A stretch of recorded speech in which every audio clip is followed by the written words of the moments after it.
So today is about talking about variations or different versions of Grothendieck-Teichmüller groups. And I was having a hard time picking, but a few people have asked me more about the rational side, or profinite. So we're going to talk a bit about that and some other groups related.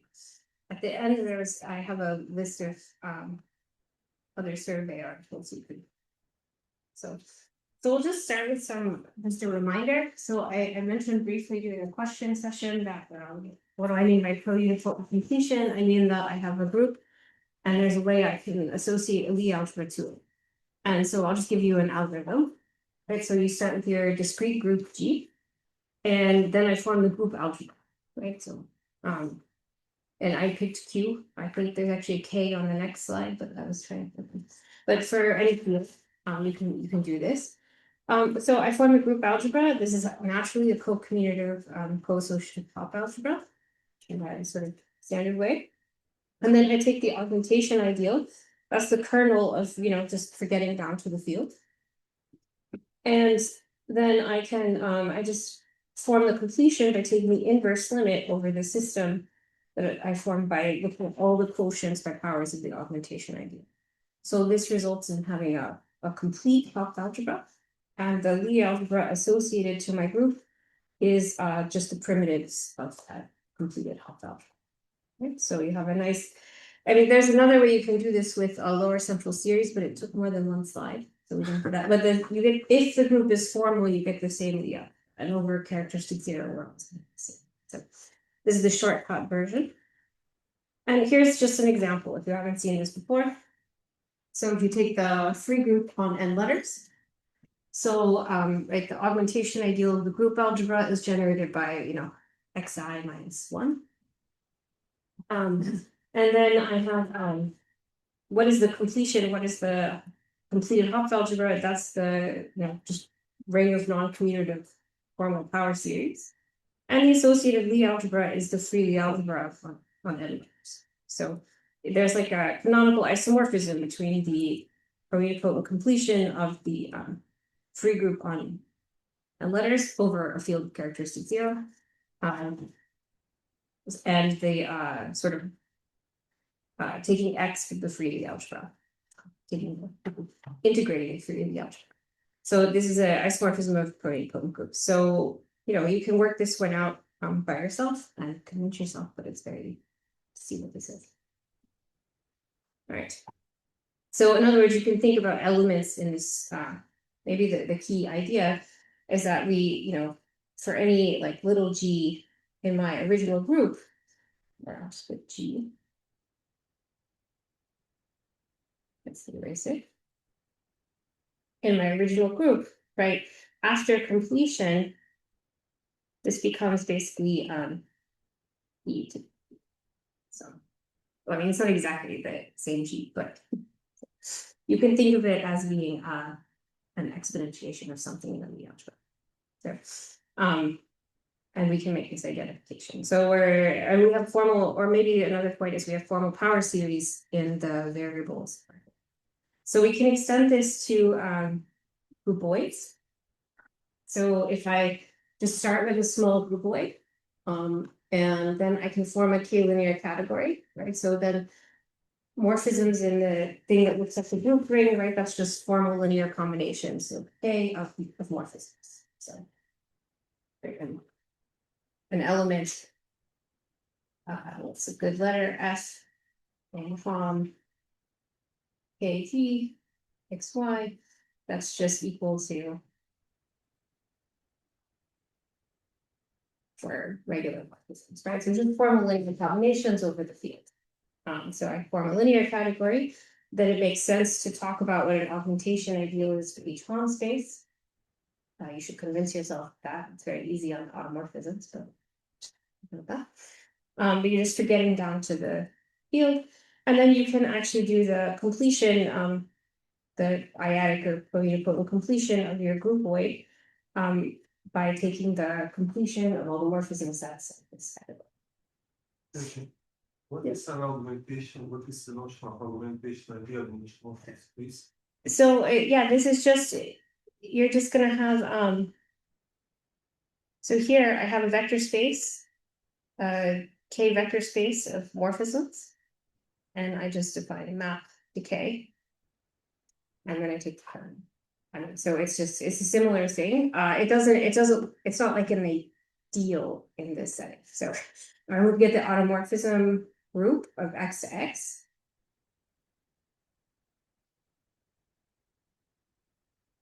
Then this is the augmentation ideal of the group, as you want. But you can define it's just a formal thing, and you have to check that you still have a category at the end, by the way. That's it's not an obvious exercise, but it is luckily true. Do you get to choose these augmentation ideals, or are they kind of not given canonical, given the group out? Yeah, they're just gonna come. I don't think there's a lot of choice in the group way.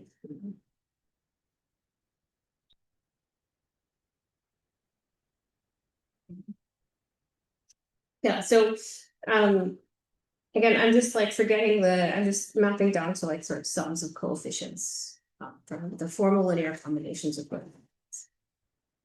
So you can then you just take the limit over each Hom space, over each morphism space, over the quotients with this powers of the augmentation ideal.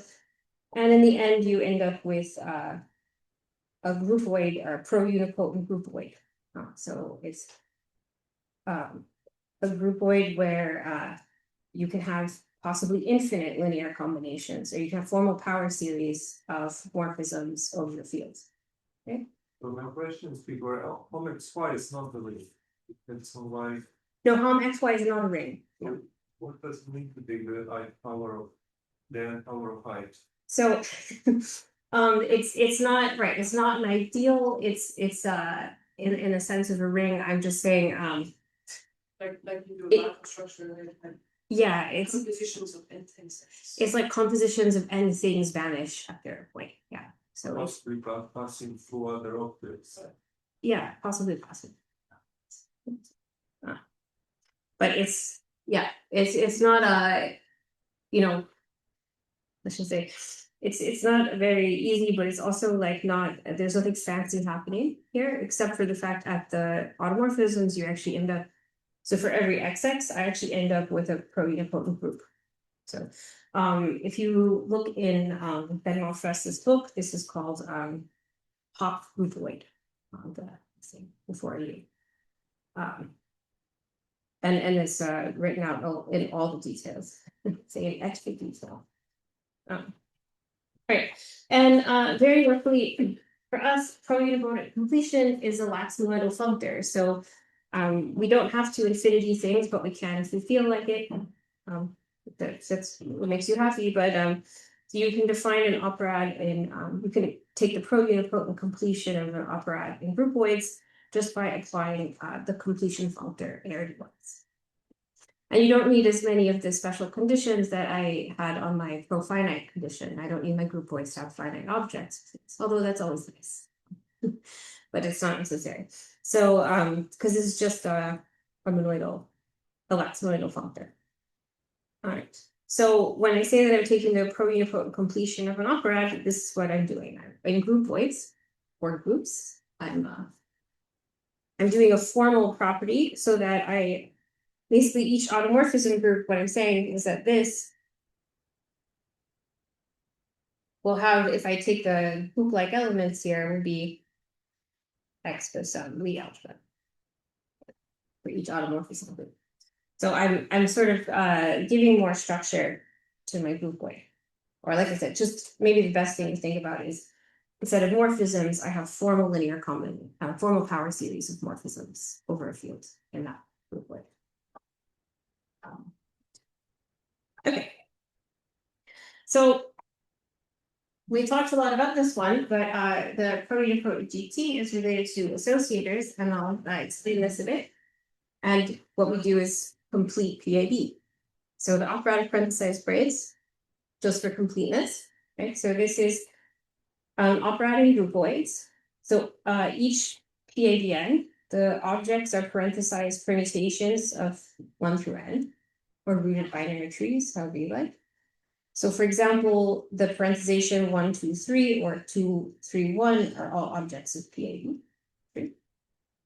And morphisms are braids between sort of parenthesized permutations. I think when I pasted this in, I lost a label. Let me make sure that's the actual right one. Yes, it's a pure braid. And the operatic composition, right? So these are functors which I've drawn, but right on objects, they're given by composing the parenthesized permutations, and then on morphisms, it's basically like drill a hole through a braid and shove another braid into it. Or maybe equivalently, this is the operatic composition you get from the little discs operad. So this is the fundamental groupoid. Did the braids have to respect the parenthesization in any way? I mean, they have to respect the labels. They have to respect the labels, not the parenthesization. So in this groupoids, in the groupoid PAB, there are like additional isomorphisms here that are associators. There'll be pictures soon, but there are these additional isomorphisms like this, which I believe in this talk I've denoted with the associator thing. So what you do is you take basically the way you construct PAB is you first form an operad in groupoids just in braids. So objects are labeled strands, so permutations, and morphisms are braids between them. And then you formally add parenthesization via, a lot of people call it a fake pullback, or I would just say it's a cofiber replacement of that thing. And what you've actually done is just add additional reparameterization morphisms. These associated isomorphisms. This is a model for the E2 opera? Yeah, this is a model for E2. So if you take pi 1 of E2n, right? So this is equivalent to PAB n. And in fact, this is the cofiber replacement of whatever pi, which is the thing I was describing without the part. So this is the cofibrant model.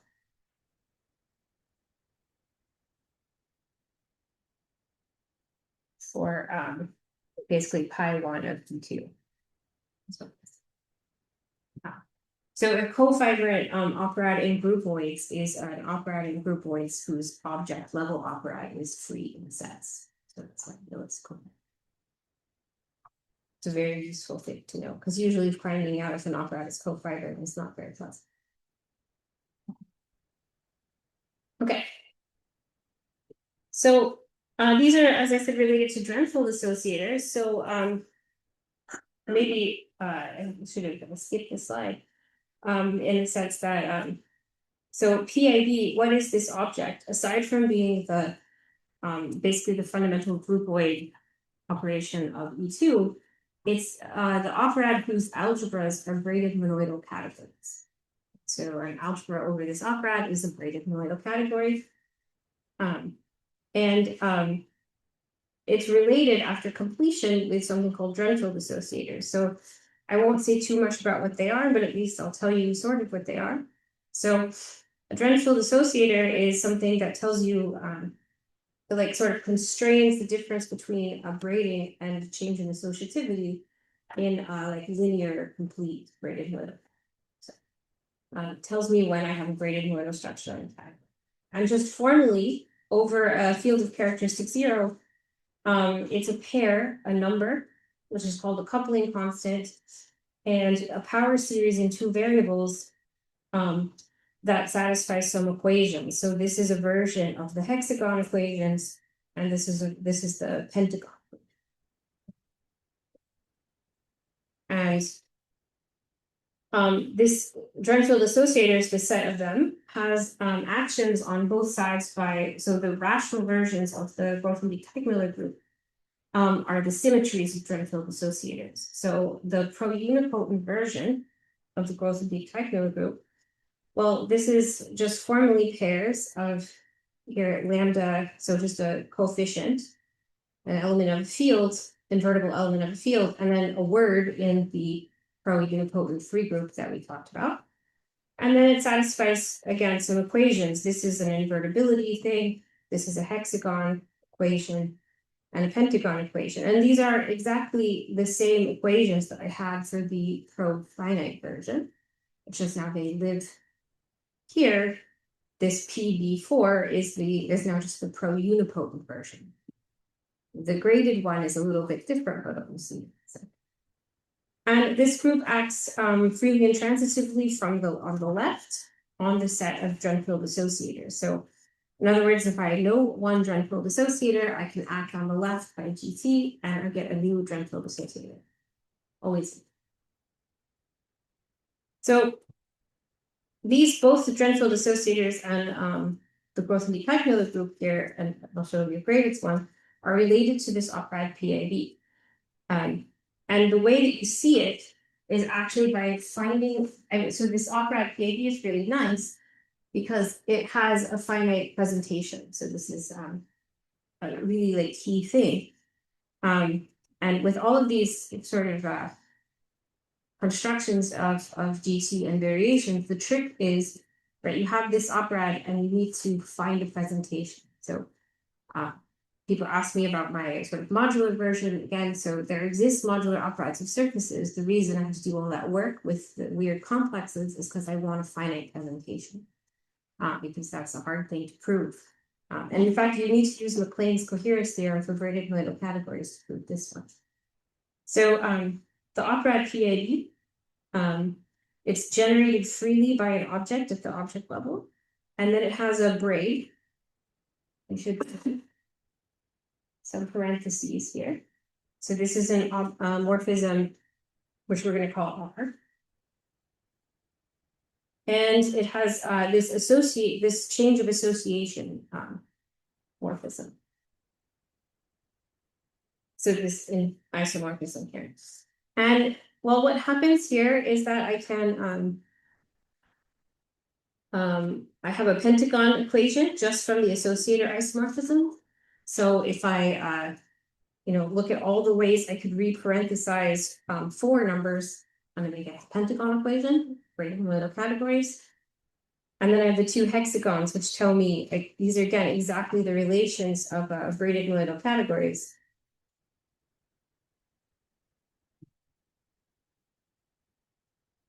That tell me how braiding interacts with reassociating tensors.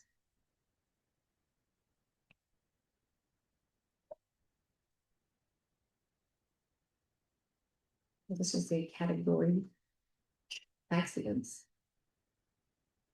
You can have a graded relation. Like the standard grade. Oh, I mean, I guess there is the fact that, right, so it's R12, Yeah. going this way, R21, this is not equal to the identity. That's that what you were thinking? I'm good. No, the 3 things equals 3 things. The braid relation. Oh, the Yeah, Yang-Baxter. Yeah. Yeah. So Yang-Baxter does also exist. Yeah, sorry. On that. It's Yang-Baxter is happening at the groupoid level. So there's that. So that's right. So R, it's like R1, 2, 2, 3. Yeah, 2, 3, 1, 2, and then no. Yeah, it was good. It's something like this. And go the other way. Yeah. I'm pretty sure that this is not the right order now that I'm writing it, but something like this. You get the point. You can rotate around. So there's the Yang-Baxter equation. All right. So and that's happening in the braid group itself. Like so, and remember these morphisms live in our braids, so they also have all the properties of the braid groups.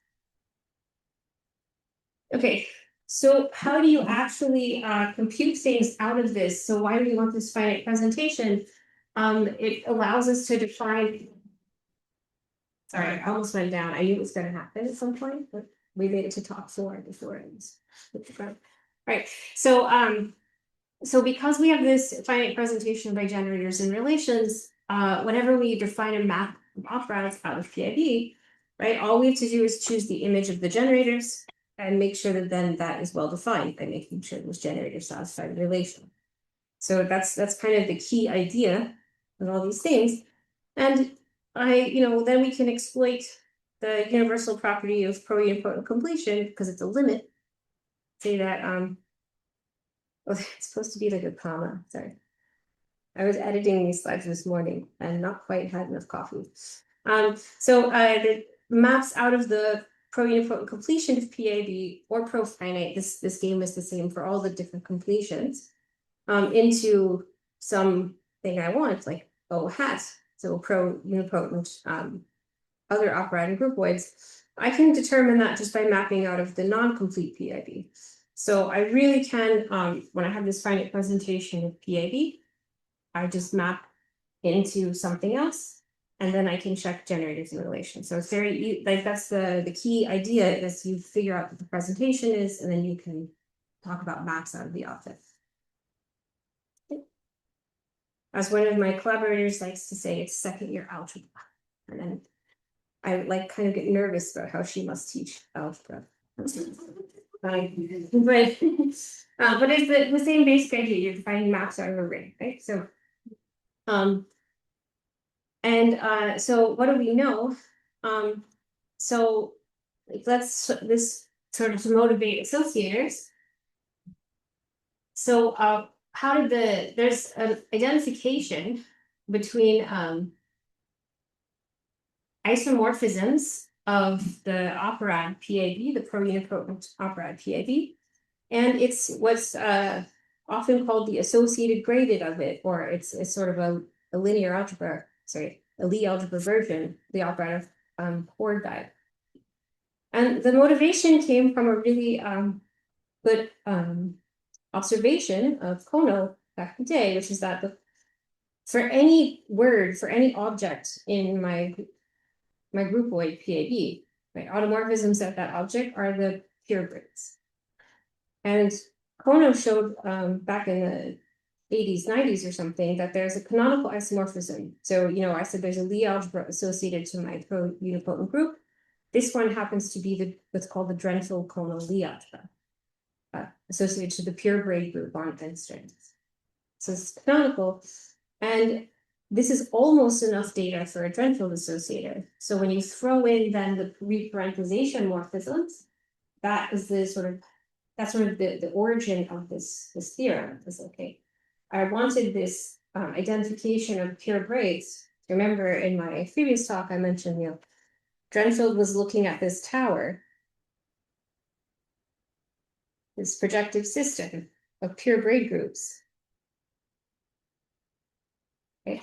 And then looking at automorphisms of it and sort of defined GT as basically automorphisms of this tower minus all the ways I forget the points. So these are like many errors.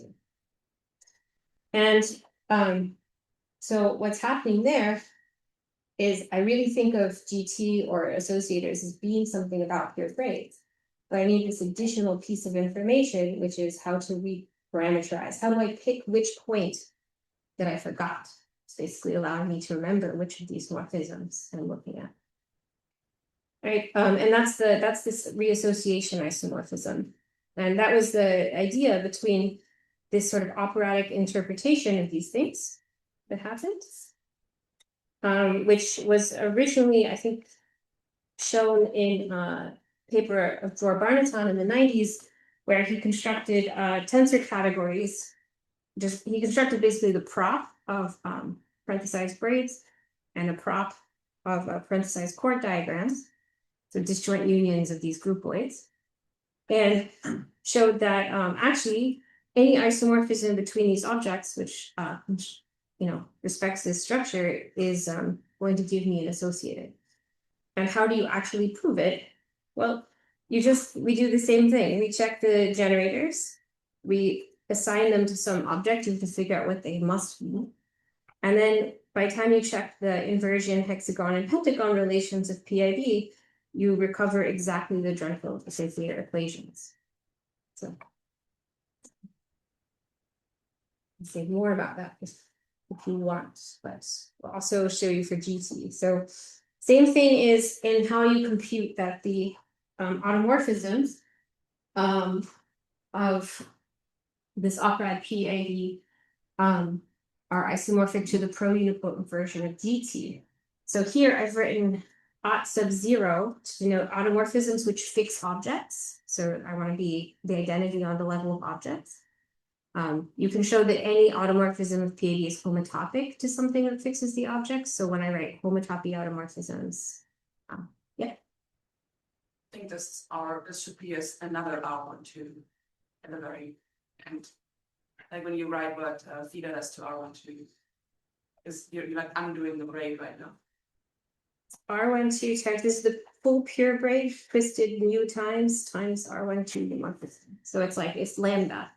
No, I know what it's supposed to be, but like R12 is just identity, right? No, that's the full braid. So I was thinking of it like R12. Yeah, so yeah, it's supposed to be R12. Um, Like well, it's not really the labels are R1 for like 1-2 action on R12. yeah, the labels are fixed to the strands. Yeah, So yeah. I mean it like I have 1 goes to 2 to 1, and then when I do it again, Yeah. Yeah, I'm sorry. I wrote This is- R1 for the other way around strand. It's my oh, that's the inverse. Yeah, no, that's okay. I mean it as the labels on the strand. So this is the full braid. I'll try to draw that in this area. Everything has numbers, you know that. Everything has numbers and labels. It will make your life easier. I'm already by R12. So, yeah, I'm saying that, so composition in my groupoid is, you can picture it by stacking braids, right? And so I'm carrying around my labels like this. So here, this is R12. So 1 across is over 2. And then R21 is now, well, I want it to look like R12, but I've changed the labels. So that's it. So you could write, I guess,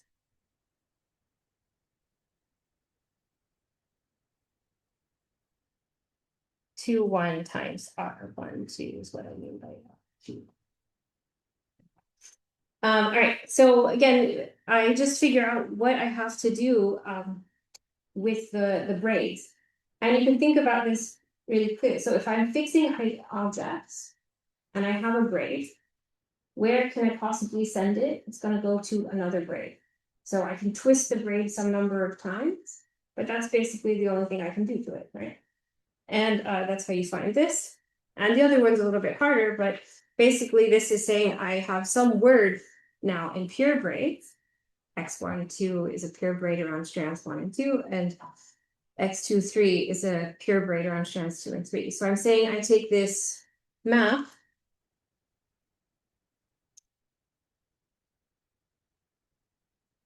this isomorphism, and where could it possibly go?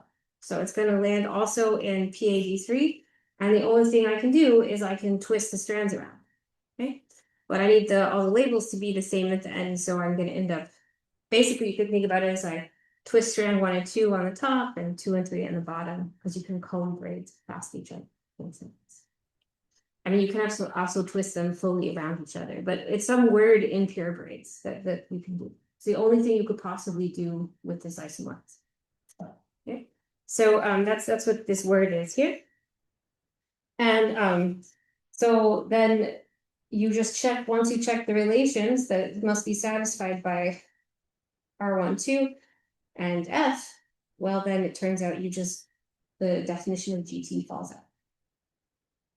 Was that was the question? Okay. All right. So this is how you actually check these things. So in Operad language, you can find this in Fess's book or Barnstein, and at the end, I've included a link to these. There's some really nice lecture notes by Merkulov that they don't maybe have, they have like one direction of the proof, but it's very clean. So it's like quite easy to see how this is done. And the other direction is kind of hard, but my students tend to like those lecture notes more than the full book treatment. So I put the link there. All right. So, and then like I said, so GT, the GT I've described here, this is a pro-unipotent group. And what did we learn about pro-unipotent groups is that they have an associated Lie algebra. And the associated Lie algebra is actually what acts on the other side of Drenfeld associators. And that is here, the graded Grothendieck-Teichmüller group. So you can think about this as basically X of some Lie algebra. So the R is for graded. So it's the graded Grothendieck-Teichmüller group, GRT. This is the integration of the Grothendieck-Teichmüller Lie algebra. And basically all this is now I'm living, where am I living? I'm still in my field K, and now I've identified my copy of the pro-unipotent free group with now the free Lie algebra. It's the free Lie algebra. And in fact, right, these groups are like non-canonically isomorphic.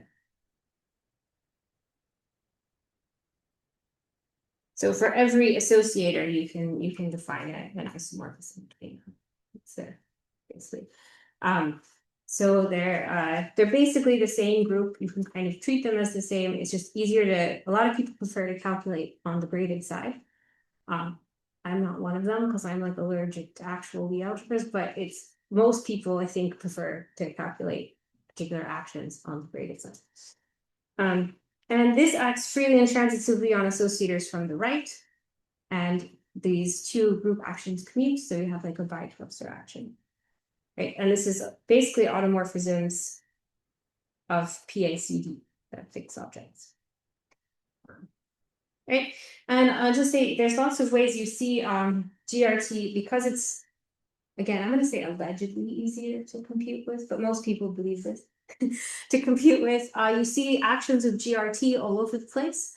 So GRT is realized as the, I'm just giving you a few references, and this is absolutely non-exhaustive, is the zeroth cohomology of Konsevich's graph complex. This was a theorem of Dilbacher in the 2015. And this is actually, graph complexes are this very combinatorial way of computing things. You get actions of GRT on formality morphisms of little disks. I think the first place I saw this was in a paper of Tamarkin, but it's used all over the place. So Barnaton was using his characterization of the Grothendieck-Teichmüller groups as automorphisms of these basically operads in order to study actions of the Grothendieck-Teichmüller group on the Konsevich integral, which every Drenfeld associator gives a Konsevich integral. You see this in quantization, and for this crowd, I think one of the cooler things I've seen is there's this you can act by the Lie algebra version. I should have had that lower. Well, the GRT on some mapping class groups. So this is a paper by Chan, I think is the name, and Soren Galasius and somebody else, which is fun. To compute sort of bounds in homological stability and various things like this. So there are lots of versions of the action on the graded side. Right. So I promised some variations, and I won't get to the end of the talk, but so just in this rational setting, there are a ton of variations of the Grothendieck-Teichmüller group that happen by looking at different types of associators, so cyclotomic and elliptic associators, and then also related problems to Drenfeld associators like Cauchois-Verne. And so I must now introduce what I think is the worst name in math, which is a Operads. And if anyone could come up with a better name for this, I will buy you a beer, because I hate saying it and I'm embarrassed to say it out loud. The name is due to Dilbacher, so I'm blaming him for that. But anyway, it's a Operads is a monoid in the category of right P modules. So it's supposed to be short for monoid and Operads or something like this. All right, so what is this? So it's going to be basically a right module over an Operad. So I take a symmetric sequence. So I'm working with one color, but this works however you like. So I have a symmetric sequence M. I'm going to give a right action of P on M. So I have a right module action. And then I also have a monoid composition on the sequence M. And I'll show you some pictures here. And then these two are compatible things. So it's like a bimodule, but not. And it's also not really a monoid. So I mean, this is really a monoid, but it has extra strength. Right. Alternatively, maybe a little bit easier to see in pictures, is that you can think of this as a two-colored operad with colors. I put red for algebra, A, for monoid, and M for module. And but it's non-symmetric in the variable A. So right, I'll just say that I have elements of the regular operad P if all my colors are M, and then I can compose this way. Or I can have non-trivial operations where I have one input A and one output A. And then it's non-symmetric in A, so A is always frozen, fixed. This is the module thing I'm acting on. And then I can compose as normal in the M colors. Operatic position there. There's a picture on the next page. Wasn't there also a composition where you had several M's? So also several A's and No, we don't have several A's. so Well, I mean, okay, so you do have the monoid thing. So you have like you can do like A. Right, I can compose in A as long as I have an output in A. That gives me the monoid and just kind of shifts things over. But I'm not going to have like multiple A's in a row. And you have like one fixed thing. There's a variation on this where you can sort of have that, but I don't know what that thing is called. Right. Swiss cheese. Well, there's a Swiss cheese type operatic is a thing where you can allow. So this is like a special case of Swiss cheese, but I don't know. It's one way to say it. In fact, Villocker calls it a type of Swiss cheese like or something. Swiss cheese type operads. Or he's just messing with me with these languages. I don't know if it's on purpose or not, but it feels like it. All right, so just here's a picture in trees. Okay, so the red, so I have basically trees where I'm gonna have a leaf that's frozen by 0 and a red root. And so I can have an element like this. So the monoid composition would be given by gluing along the red root. And so you keep the red along the side and the black is on the other side. And the module composition is, so I have this tree and I can just, as long as I is not 0, then I can glue the black leaf to a black leaf and then I compose normally like a module action.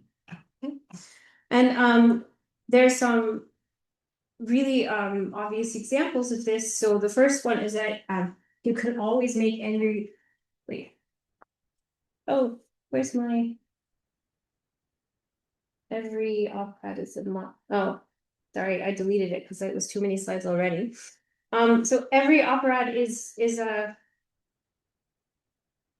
moparad over itself. So you just shift the indexing of what you compose into. I'm happy to write that out for you if you want to. I'll put the slide back in for the notes later, because it's really easy to figure out that way with an example. This is a non-trivial example, which is the moparad of parenthesized braids with a frozen strand. And what we're trying to model here, so if you think of the other one is frame discs, we're trying to model frame discs on a cylinder. So I have I should add a different thing. So if I have frame discs or configurations on a cylinder, right? I can stack the cylinder on top of itself. That's the monoid action. Or I can compose. I can take something from the little disc operad and shove it into a disc that's not the cylinder boundary. So that's what we're trying to model. It's discs on a cylinder. And so this is a non-trivial obstruction to composing there, right? Because it's basically just a hole in the plane. You don't want to stick a disc in there. So which is why it's sort of Swiss cheesy, if is a way to think about it. Right, so this is a fundamental groupoid model for configurations or little discs on a cylinder. or in the punctured plane.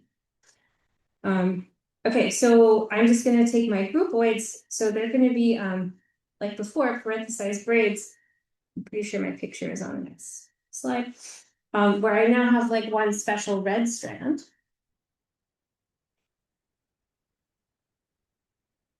And then I can have all kinds of other braid stuff. And this is going to be labeled 0. And I can parenthesize 0, but I can't permute 0. So it has to stay there. And then I have, and so this happens to be elements of some special braid group called a mixed braid group or a braid group with frozen strands. Not that important, you know. All right. This has a right module structure, like I said. So by basically inserting a, regular braid into a black strand. And it has a monoid structure, which comes from sort of stacking along the cylinder or you can put something on the red strand. So here's a picture. And thank you, Chun, for drawing it. Is that okay? So here's oops.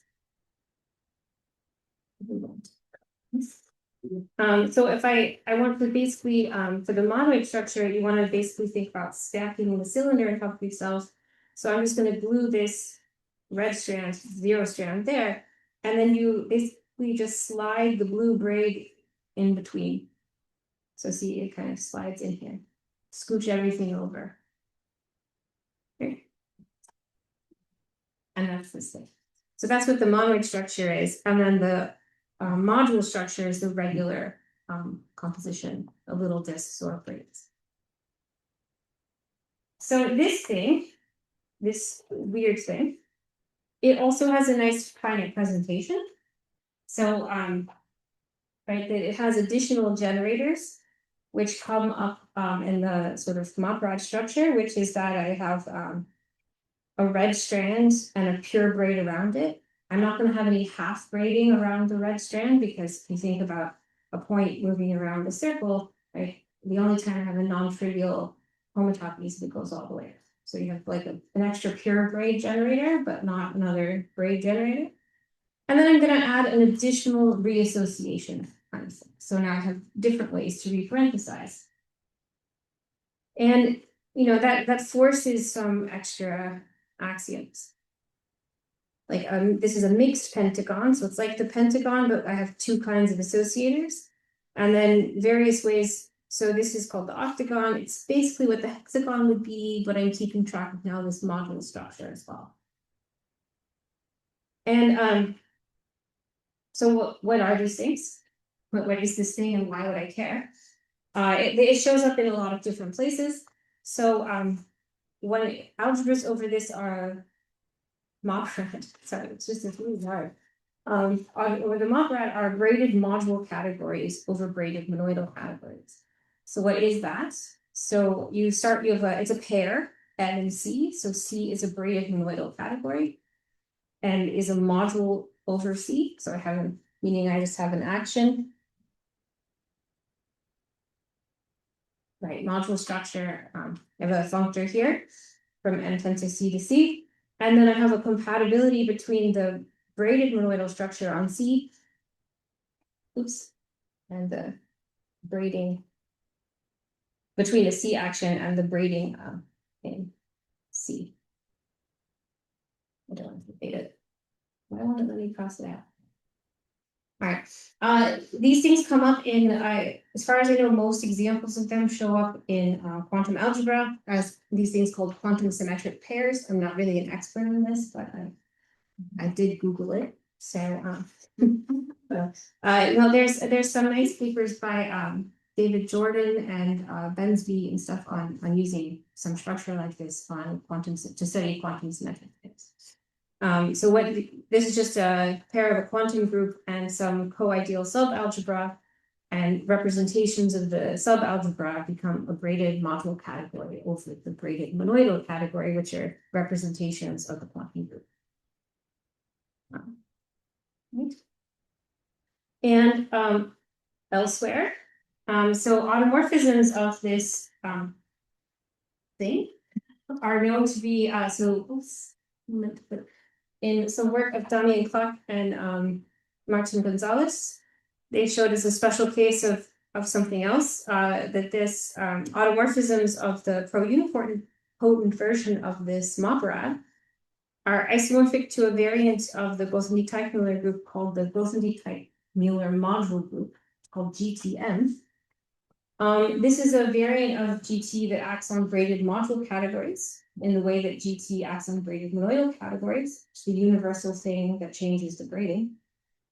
In the profinite setting, this there's like a natural inclusion. So GT actually sits inside GTM, and the Asugawa group sits in there. So you get this thing. And this arose in some work of Enriquez, which is about studying cyclotomic associators. So these are associators together with some action by groups of unity. So they're variation on the notion of a tenfold associator. But this is kind of an interesting group.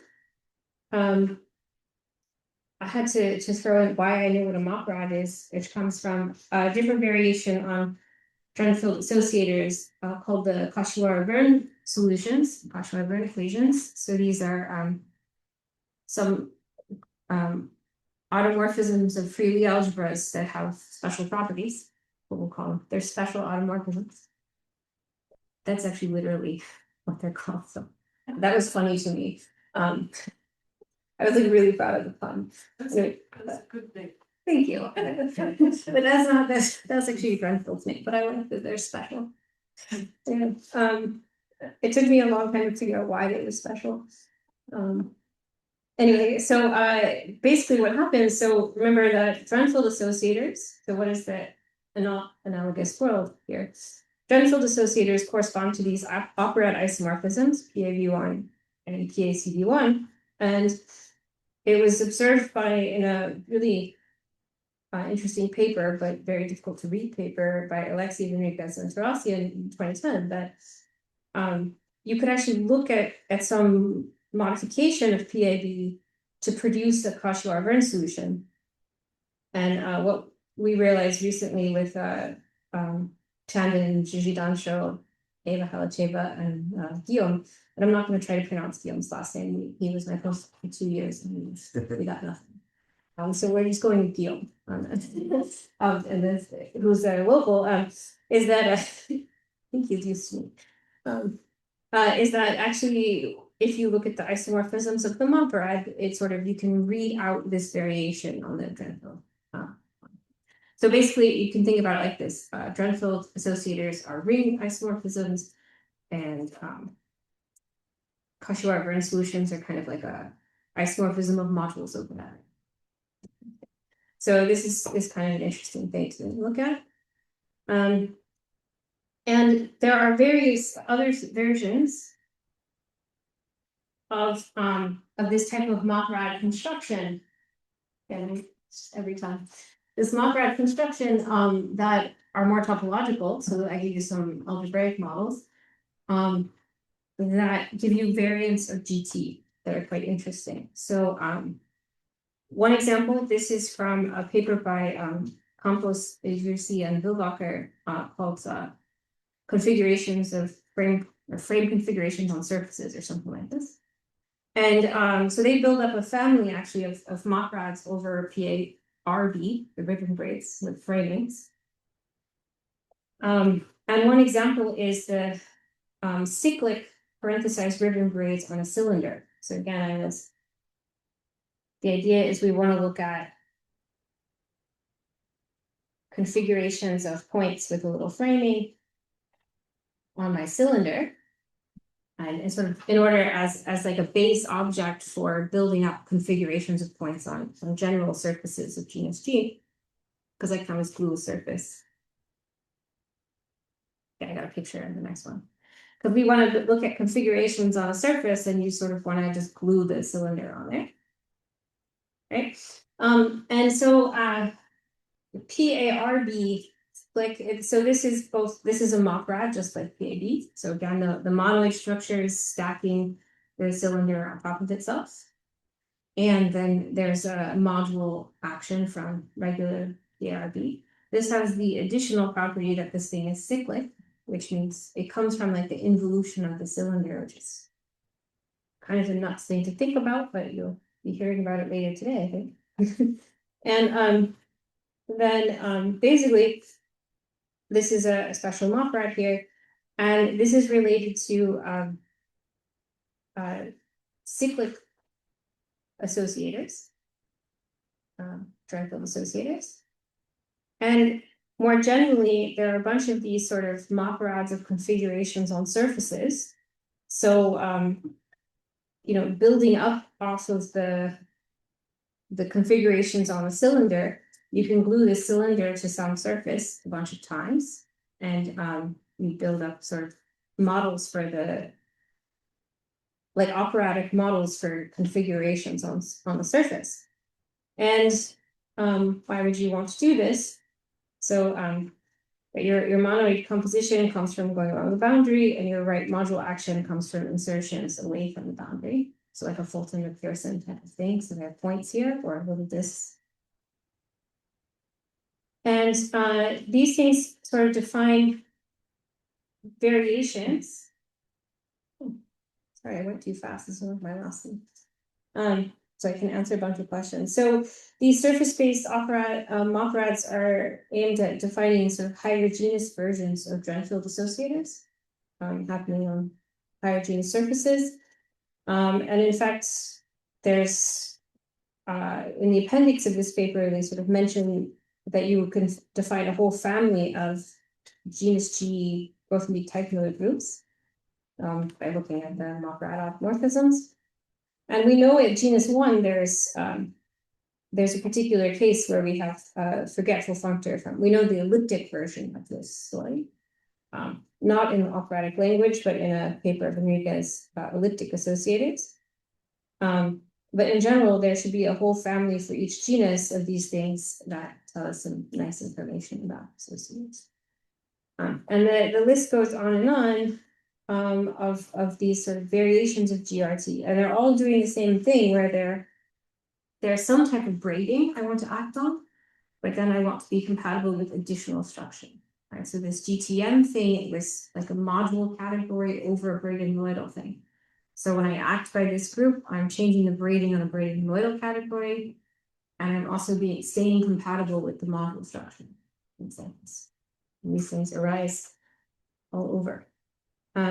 So I just stop soon, but so yeah, a nice survey, if you want, especially if you want to try the graph complex version of this, is in this lecture notes by Merkulov, which I've linked to. So there are a couple of variations on associators called elliptic associators and cyclotomic associators. And there was a lecture series a few years ago and notes by Diane Clark that tells you the Operad story for the elliptic and, sorry, it's elliptosomic and cyclic. I don't know where these names come from, but and cyclotomic associators version of the story and the GT story there. And the higher genus Operads that I talked about, those are, as far as I know, the only example I know is in this paper by Campos, Ducey, and Vilwacker. Lots of unknowns still in the back. So the thing I said about a higher genus GT, that's open problem. So that's the way you should conclude this thing. There is a whole knot theory point of view on everything I said. So Dror Barnatons is probably the original. If you want a version of like the cyclotomic associator knot theory version, there's a paper by Rochier that's a good place to look. And then for all the profinite variations, there's a nice survey by and with warning, it's from the 90s and there's not that much work there because for a reason. Like, so there are lots of open problems in the survey, and a lot of these things are insanely hard. So I will say the rational ones are computable. The profinite ones, I say go for it. And let me know what happens. So especially the finite field question we had yesterday. Just give me a email if you figure that out. All right, I'll stop there.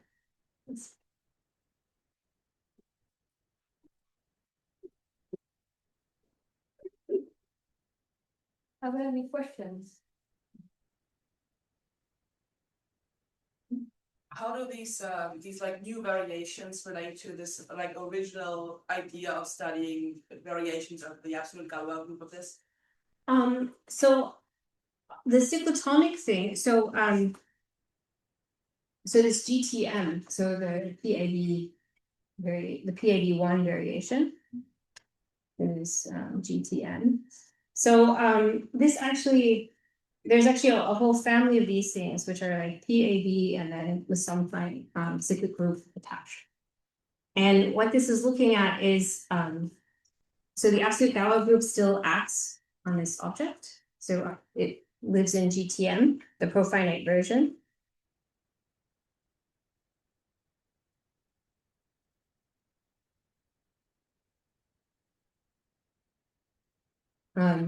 Here, I don't know the profinite operatic version of the story, but the profinite version of the group story.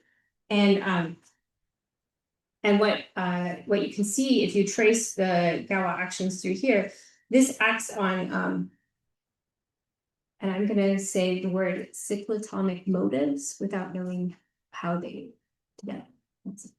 Actually, I plan to. I'm doing a linear topology project with Joanna Seriously, who's told me it is time for me to learn what a motive is. And she said it kind of like a threat, so I think she's going to make it right. So we're going to be thinking about something like this at that point, but I don't really know what that is at this moment. That's my homework for the plane like that. And these other variations, so the elliptic ones, this is really about trying. So what we don't really understand. Right, so we know how the Galois group acts on like very well. Right, on the genus 0 surfaces. Because we have this faithful action here. But these sort of associators are an attempt by a lot of people to think about how does this act on an elliptic curve? How does this act on the, how do we understand the elliptic actions? Most of the calculations we have are given by, looking at the fact that the mapping class group of the once punctured torus is actually, equivalent to the braid group on 3 strands. So then we do calculations in the braid group.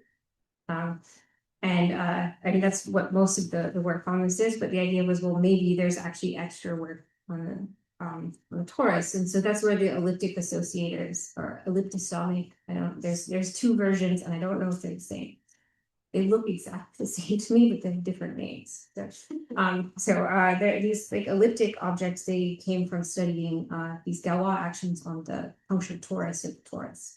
So, and there's a lot of calculation there, but how it relates then to the rational stuff is that's just where you can compute it. So, like you're looking at the Lie algebra shadow. We could copy the same action on like on Taiwan M04 for the unipolar side as well. Yeah, exactly. You just have to take the motivic fundamental group, but the action, the formula for the action are the same. Yeah, exactly. The formula is the same. So it's the exactly as we were saying that the definition of GT and like acting on these braid groups there, it's like a quotient basically of the action on the Italian homotopy. So it's the same action, it's just the more computable version that's happening in the rational case. So one of your slides, you identify GT with automorphisms of parenthesized braid, which fix the objects, probably with some just an idea. important vision. Yeah, it should be complete. So just do. And then you say that up to equivalence, we can assume that objects are fixed. And so I was wondering what this is sort of given by 0 of the space of automorphism. Yes. Can you say something about by 1? So in other words, what are self-equivalences of the identity automorphism of the parenthetical brace?